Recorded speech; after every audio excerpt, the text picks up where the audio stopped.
Good morning, friends.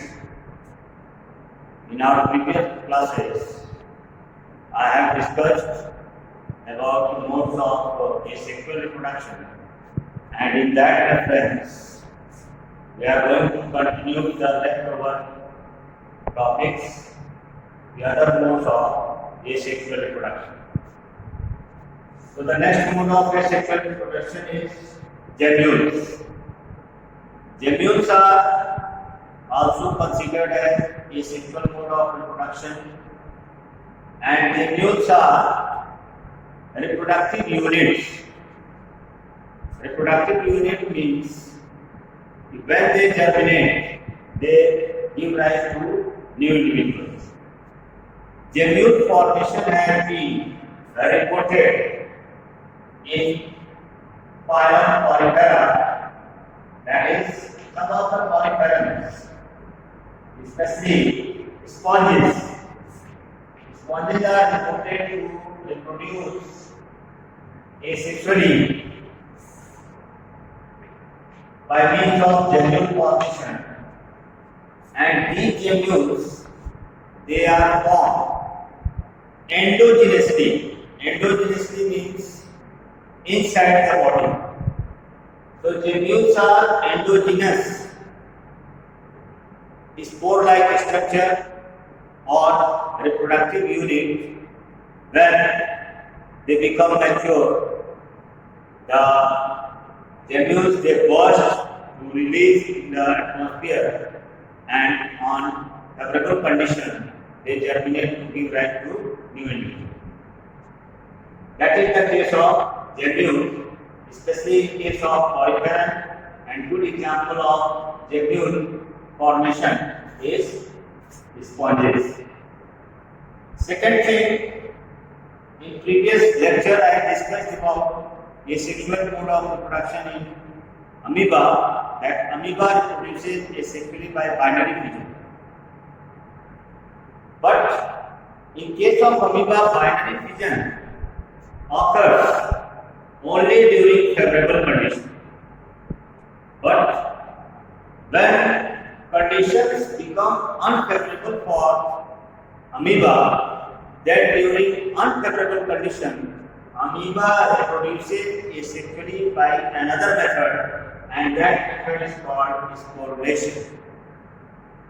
So, when there is evidence of unfavorable condition for amoeba, then amoeba, as you know that it is a unicellular organism, so during unfavorable condition, unfavorable climatic condition or unfavorable environmental condition, amoeba forms a protective covering around it, and this protective covering which is formed around amoeba during unfavorable condition is known as encystment. Formation of proteinous protective covering around its body is called encystment, or it is sometimes known as encystation. So during that time, amoeba produces, means the nuclei of amoeba undergoes repeated mitotic division, and repeatedly nuclear division is followed by cytokinesis, and a large number of amoebae are formed inside the encyst, or you can say inside the cyst. And on arrival of favorable condition, the protective proteinous covering bursts, and all the amoebae are released in the environment or in their surrounding, and each of them develop into a new amoeba. That is the case of sporulation. So sporulation is the mode of asexual reproduction reported in amoeba during unfavorable condition or unfavorable climatic condition. On the other hand, amoeba reproduces asexually by binary fission during favorable condition. Now the next mode of asexual reproduction, that is vegetative propagation. Vegetative propagation is the most common in plants. Vegetative propagation is not reported in case of animal, it is a mode of asexual reproduction in case of plants. Either they belong to lower grade of plants or higher categories of plants. So we will define vegetative propagation. That what is meaning of vegetative propagation? Vegetative propagation means it is a process of asexual reproduction in which new plants arise from the vegetative parts of the plant, or you can say formation of new plants from X-plant. X-plant means the parental plant, from their vegetative part. Vegetative parts like root, stem and leaves. So, vegetative process or vegetative propagation is a process of asexual reproduction in which new plants arise from vegetative parts of the plant like root, stem and leaves. That is called vegetative propagation. In case of plant, vegetative propagation is reported to be of two main types, and these are natural vegetative propagation and second one is artificial vegetative propagation. Natural vegetative propagation, it occurs naturally without involvement of any human activity. Means new plants arise from root, stem or leaves naturally by their own, and you can understand or you have observed in your daily life experience that how new plants arise from root, stem or leaf. So the good example of natural vegetative propagation are, if you observe a guava plant, roots of guava plant or roots of sesame plant. The roots of guava plant and sesame plant, they possess specialized buds which are known as accessory buds, and these buds are present in the roots of these plants, especially sesame and guava plant. And on arrival of favorable condition, these accessory buds germinate to give rise to new plants. In the same way, you know that potato, onion, garlic, all these are modified stems, and during favorable condition, you can observe that new plants, they arise from potato plant, or you can see potato possesses ibuds on them, and on favorable condition, these ibuds they germinate to form a new plant. In the case of onion also, on arrival of favorable condition, the onion it gives rise to new plant. In the same way, garlic. So these are the methods of natural vegetative propagation in which new plants are arising from vegetative parts of the plant like root and stem. It is also reported that new plants arise from leaves also, and the best example of vegetative propagation from leaf is Bryophyllum plant. Bryophyllum plant possesses long, slender and spongy leaves, and on the leaf margins of these plants, Bryophyllum plants, the leaf margin they possess axillary buds, and when they get favorable condition, these axillary buds they germinate to form a new plant, which when gets separated from plant body germinate to form a new plant, and you have seen Bryophyllum plant in your school campus near our gate. So that is the case of natural vegetative propagation. Now the second method of vegetative propagation, that is artificial vegetative propagation. Artificial vegetative propagation is man-made technique. Means here human activity is involved to give rise to or to propagate new plants, and artificial vegetative propagation it occurs or it involves three different methods. The first method is cutting, second method is layering, and third method is grafting. So these are three common methods of artificial vegetative propagation reported in case of plant. The first one is cutting, cutting of root, cutting of stem, and cutting of leaves.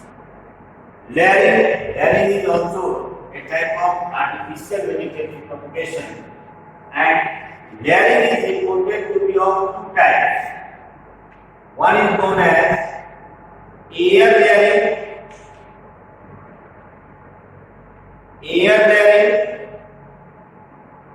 and second one is known as mound layering. Mound layering. And these two types of layering already that I have provided in your notebook. Or if you have doubt, you can query me. So these are the three artificial methods of artificial vegetative propagation: cutting, layering, and grafting. Grafting is further of different types like wedge grafting, next crown grafting,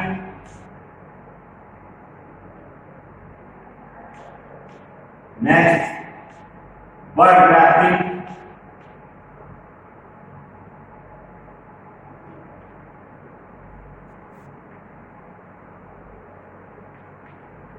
these are different methods by which grafting is performed.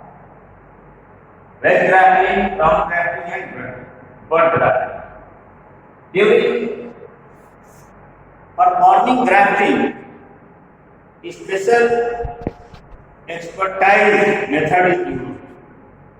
Before grafting, we have to prepare grafting clay, and grafting clay that is prepared by mixing husk, hay, dung, and some amount of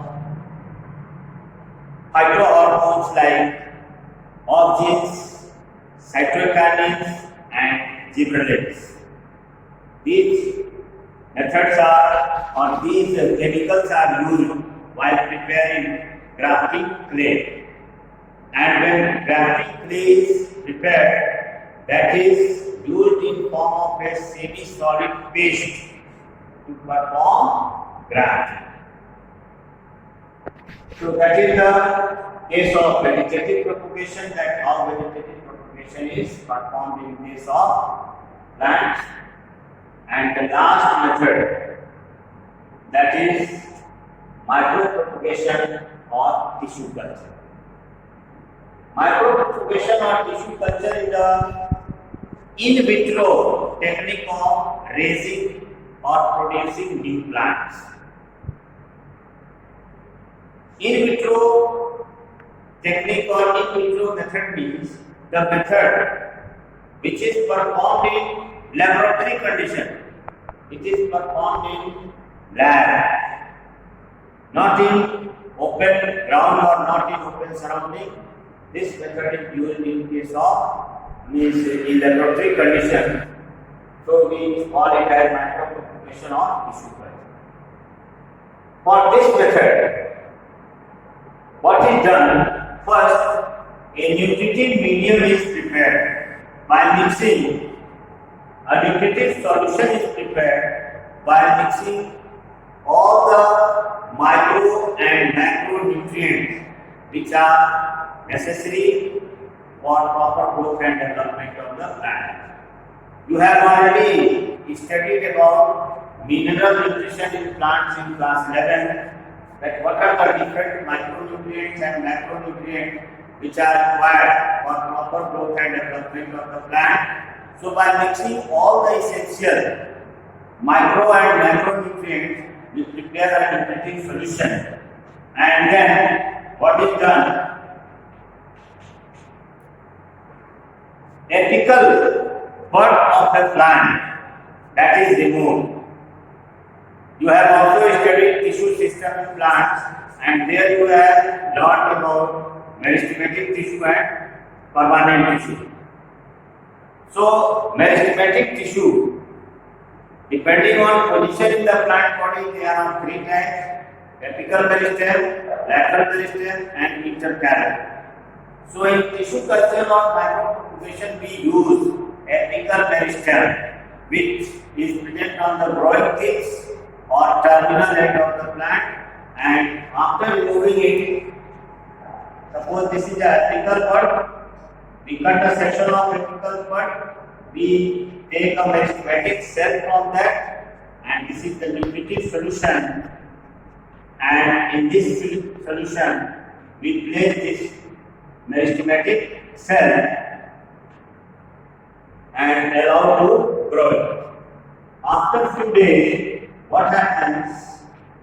This cell, after utilizing the nutrient, they will grow in size, they will become mature, and they will start cell division, and they will increase cell mass. A cellular mass is formed here, and this cellular mass is called callus.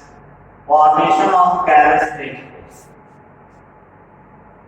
And from time to time, it is also necessary to change the nutritive solution, and antiseptic condition is also maintained so that the nutritive solution may not be infected by pathogens or other microbes. After few days, what happens? This callus differentiates, means differentiation in callus takes place, and it forms a radical and nucleus. The radical part it gives rise to root system, and the plumule part gives rise to fruit system. And within few days, a small plantlet is ready in laboratory condition, and this plantlet is further transferred to the nurseries for their further growth and development, and then commercialization of these plants takes place. So, it is very advanced technique, and by using this technique, we can raise large number of plants, or we can produce large number of plants in very short interval of time. That is the first advantage of this technique of asexual reproduction, that is micropropagation or tissue culture. Means we can raise millions, thousands, or even millions of plants in short period of time as per the requirement. Second advantage is that if any plant fails to produce flower or fails to produce seeds, then by using their meristematic tissue, we can raise or we can continue their generation by using this technique of micropropagation of tissue. So that was the discussion about different modes of asexual reproduction, and remaining topic we will discuss in our next lecture.